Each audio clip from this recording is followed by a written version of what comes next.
I'm Charlie Pollack from Thomas Jefferson University in Philadelphia, Pennsylvania, and I'm pleased to share with you top-line results from the final cohort analysis of the REVERSE-AD study, a study of adairusizumab, a specific reversal agent for Dabigatran, in patients with either emergency bleeding complications or surgical complications requiring reversal prior to the procedure. REVERSE-AD was a multi-center prospective open-label single-arm phase 3 study that we conducted in 173 sites in 39 countries over about 2.5 years. And we looked at patients who were being treated with Dabigatran etexalate.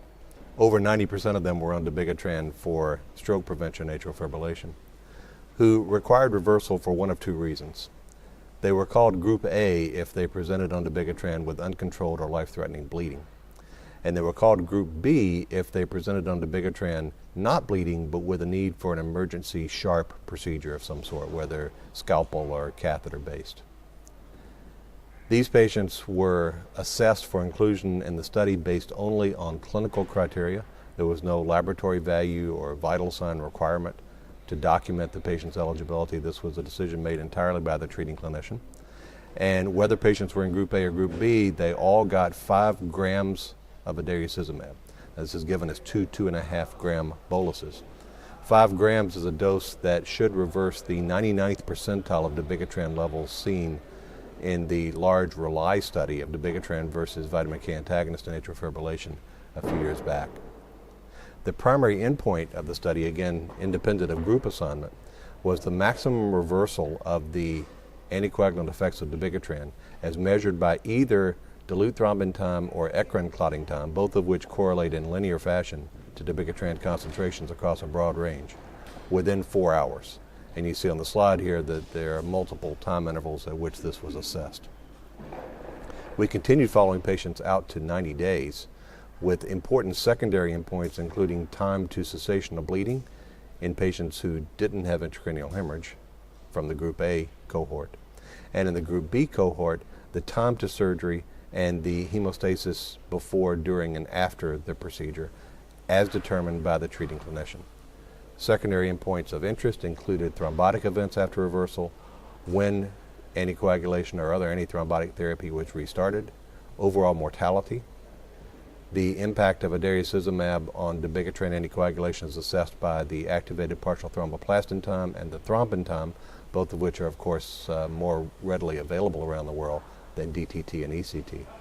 Drug levels of both Dabigatran and adairusizumab, and we look for the development of antidrug antibodies to adairusizumab out to 90 days. The primary results of the study were quite straightforward. The median maximum reversal within 4 hours, as measured by the 2 clotting analyses, was 100%, and the confidence intervals, as you see, were as tight as they could be. We did receive similar results when we looked at both the APTT and the TT in the central laboratory. Now, results, of course, may vary a bit in local laboratories because there are different reagents that are used for these studies in different hospitals. And importantly, the dilute thrombin time normalized within 4 hours in 99% of Group A patients, the bleeders, and almost the same 99% in Group B patients, the pre-procedural patients. So a striking endpoint that was hit all the way.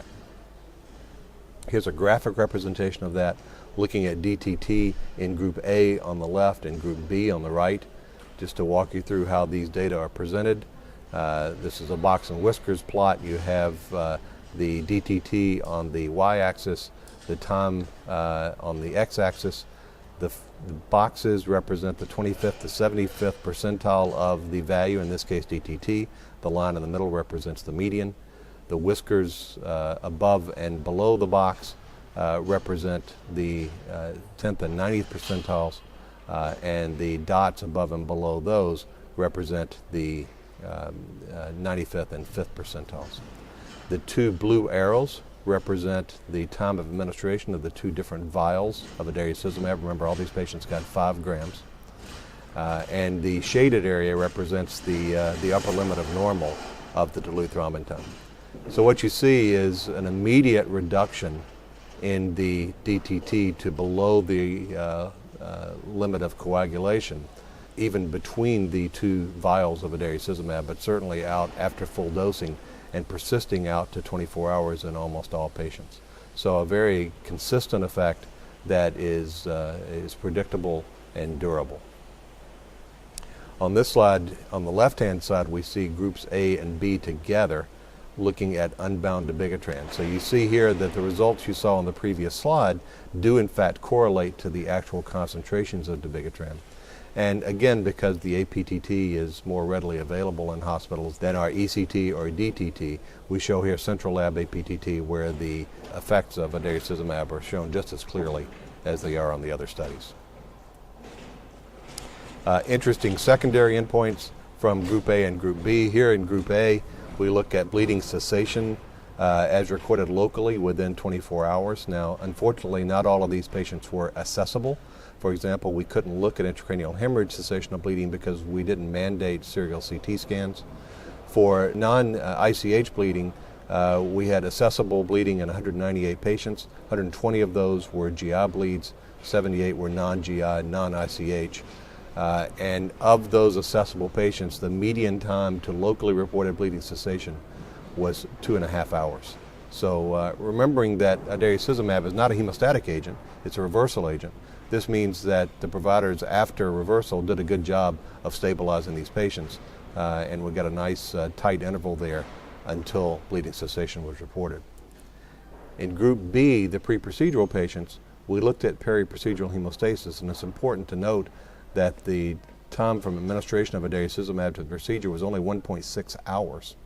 And we asked the local investigators to classify hemostasis as they saw it based on a scale of normal, as if there were no anticoagulation at all, or abnormal, divided into mild, moderate, and severe, and you see the definitions of those in the box on the right. But the important message here is that even less than 2 hours after reversal, in excess of 93% of patients had normal hemostasis. Of the rest, there was either mild or moderately abnormal hemostasis, and none were classed as severely abnormal. So in conclusion, REVERSE-AD showed us that in a cohort of elderly multimorbid patients taking dabigatran who presented with life-threatening emergencies, a standard dose of 5 grams of adairacizumab resulted in immediate, complete, and sustained reversal of dabigatran anticoagulation. We saw prompt cessation of extracranial bleeding in the Group A patients and good hemostasis at the time of procedure in the Group B patients.